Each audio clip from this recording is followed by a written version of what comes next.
الحمد لله والصلاة والسلام على من لا نبي بعده. سلام الله عليكم ورحمة الله تعالى وبركاته. أحبتي في الله، وحين كسو هذا الحديث كيني أفريق طبنات إن شاء الله دو الله قدر وحين نجعلها لنقدم حديث كيني شنية صدنات محلقة ديني صدني شنات حديث كيني أفريق طبنات وحاو كهد لي ريبدا منكرك إن شاء الله هذا نحن كهد لينا حديث كيني صدني شنات isagana wuxuu ka hadlay isxaaq dhowrida xubnaha bulshada in isxaaq dhowraan. Bismillah. An Abi Hurairah radhiyallahu anhu qala qala Rasulullah sallallahu alayhi wa sallam la tahasadu wa la tanajashu wa la tabaghadu wa la tadabaru wa la yubi' ba'dukum ala bay'i ba'din wa kunu ibadallahi ikhwana. Al-muslimu akhul muslim la yadhlimuhu wa la yakhdhuluhu ولا يكذبه ولا يحقره. التقوى ها هنا، ويشير إلى صدره 3 مرات. بحسب امرئ من الشر أن يحقر أخاه المسلم. كل مسلم على المسلم حرام دمه وماله وعرضه. رواه مسلم.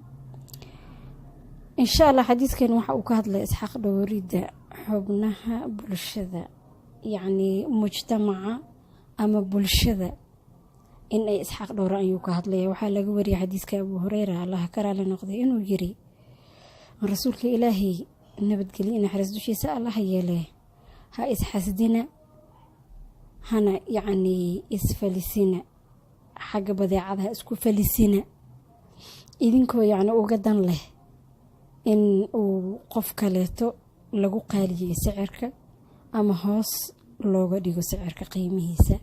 qofkan in uu isagoo dantiisa ay tahay ujeedku leeyahay qofkan ku falis suuqa badeecadii markii isaga haduu qiimahan qaali gadayay adiga in aad gaddo qofka raqiis, ama hadii uu isaga gadayay raqiis adiga aad ka siiso qaali. marka ama in aad hoos u dhigto ama aad kor aad ugu qaado. marka waxa kale uu nijirha isku caroorina hana isu dhabar jeedinina dabeecad, yacni dabeecada qofka wax baayacayo ha kor baayicin oo yacni ha kor baayicina oo ha ka kor qaadina ayuu uga dalnaya xadiiska. waxa kale uu yiri noqda adoomada Ilaahay oo walaalo ah وكونوا عباد الله إخوانا. وحاو نقضة أدومد إلى ولا لا مسلم كنا وحاو يري قفك مسلم كأه ما ظلميو مسلم قفك مسلم كأه قفك كلو مسلم كأه ما ظلميو من هوجيو من بينيو يعني من قرصدو أو ما يسو تقوضن وحاو يري وهل كان إساقو تلماما يا مقعنت ساريا لابتيسا 3 jeer. marka waxa uu yiri waxa shar ugu filan qof in uu quursado ama yaso walaalkiis muslimka ah. waxaana yacni qof kasta oo muslim ah waxa ka xaraan ah dhiigga muslimka, xoolihiisa iyo sharafkiisa. xadiiskan marka waxa wariyay Muslim. marka xadiiskan waxa uu ka hadlayaa ka hortagida waxyaalaha dadka kala geeya ee kala fogeeya ee isku dira. waxaanu xaarantinimeeyay 9 waxyaabood ama 9 arrimood oo ay ka mid tahay waxyaalaha dadku isku nacaan ee kala fogeeya. waxaa ka mid ah xaasidnimada oo ah inaad ka hato ama aad ka xumaato waxa qofka kale uu kordho oo khayr ah oo u ziyaado. waana dabeecad yacni aad u xun oo aan wanaagsanayn, maxaa yeelay qofkii isagoon waxba la yeelin waxba laga dhimin xaqiisii ayuu ka xun yahay. khayr qofka kaleeto uu Ilaahay Rabbi uu la doonay ama ku galladeysta uu Ilaahay siiyay qofkan. marka xaasidnimadu waa cudur aad u kala fogeeya dadka. Ilaahay ayaana ka magan galnay.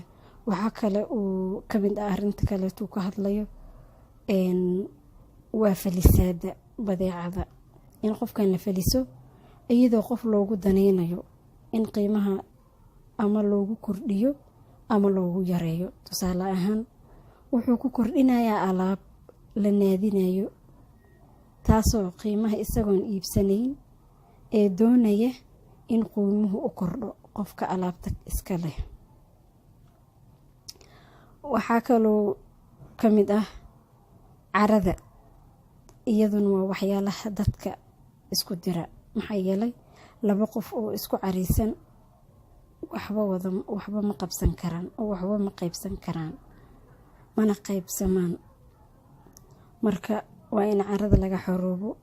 haddii la caroodana waa in laga soo noqdo oo aan qalbiga lagu haysan. waxaa kaloo tan afaraad waa inaan dhabarka la isu duwin oo aan dhabarka la isu jeedin oo aan la kala jeesan. marka laba qof oo caloosha wax isugu haysa ama ay isugu hayaan iskana hor yimaadaan, isma arki karaan, wejigana ma isa siin karaan. waa isu dhabar jeedinta taas ayaa laga wadaa. markaasay kala jeesanayaan. haddana hadday iska hor yimaadaanna sidaas ayay mar walba yeelaan. marka laba qof oo aan is arki karayn sida ay wax u qaybsan karaan waa ay yar tahay, ama waxba ma qaybsan karaano, ama waxba ma qabsan karaano. dad isu kaalmeyn kara ma noqon karaan. marka xadiis kale ah waxa uu nabiga nabadgelyo naxariis korkiisa Allah yeelay ku sheegay inaanay banaanayn in laba qof oo muslim ah 3 maalmood wax ka badan dudmo ku kala maqnaadaan ama ay dagaal ku kala maqnaadaan. waxaana khayr roon labadooda midka salaanta ku hor bilaaba kan kale ee isaga uga hormara. sida run ahaantina sida runta ahna kaasaa geesisan oona ka dadnimo roon. maxaa yeelay waa nin naftiisa urxumadu ka buuxdo ka adkaaday, oo uurka xumaanta uu ku hayay waa qof ka adkaaday oo isxakameeyey, isna celiyey. halka qofka kale urxumada uu ka adkaan waaye oo uuna ka gudbi waaye darbiga sharta ahaa ee shaydaanku ku kala ooday labada qof ee walaalaha ah.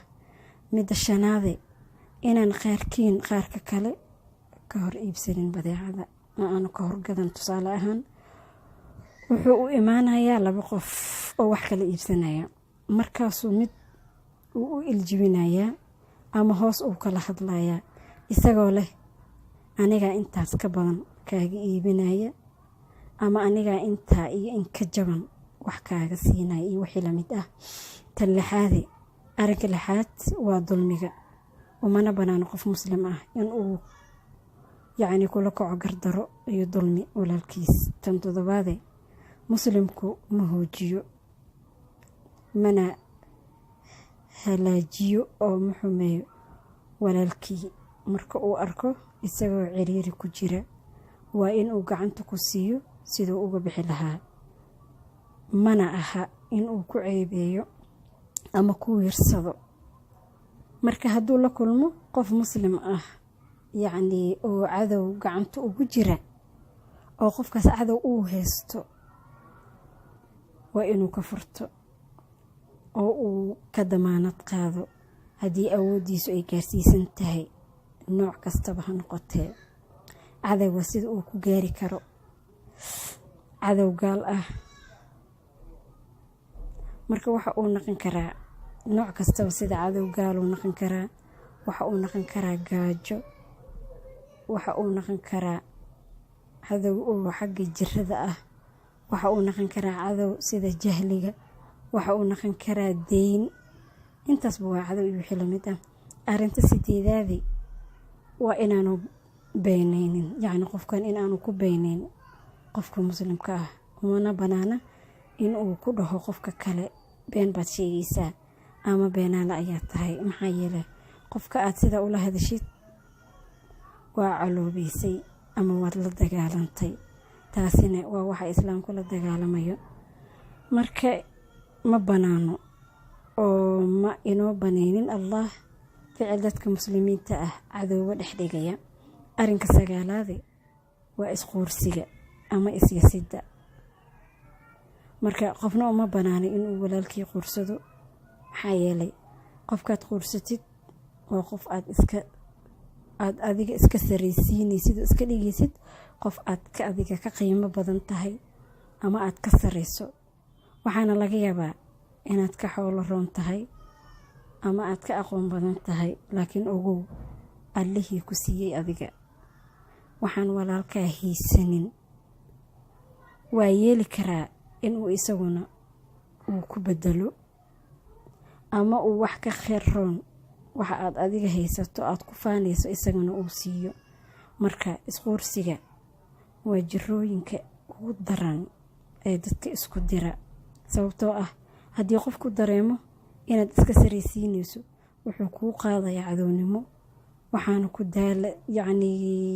aad ku dadaalaysaa ama qofka uu ku dadaalayaa siduu ku boqno goyn lahaa. marka waxaa lagu caddeeyay xadiiskan haddii qofku aanu dambi kala lahayn oon quursigu dadka ahayn waxaa ugu filan ama waa ugu filan yahay ciqaab.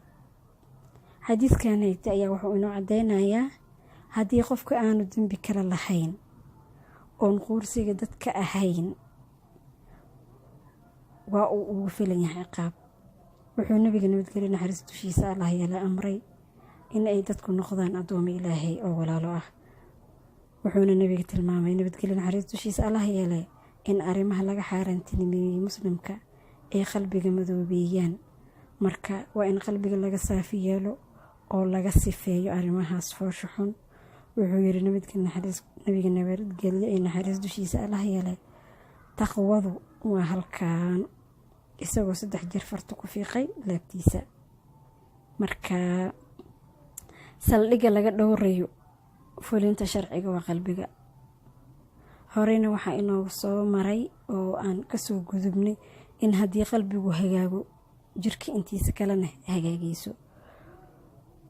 marka waxaan ka faa'iidi karnaa xadiiskan ama faa'iidooyinka uu leeyahay waxaa ka mid ah inuu naga reebay wax allaale iyo wixii geyn kara ama isku diraya xubnaha bulshada.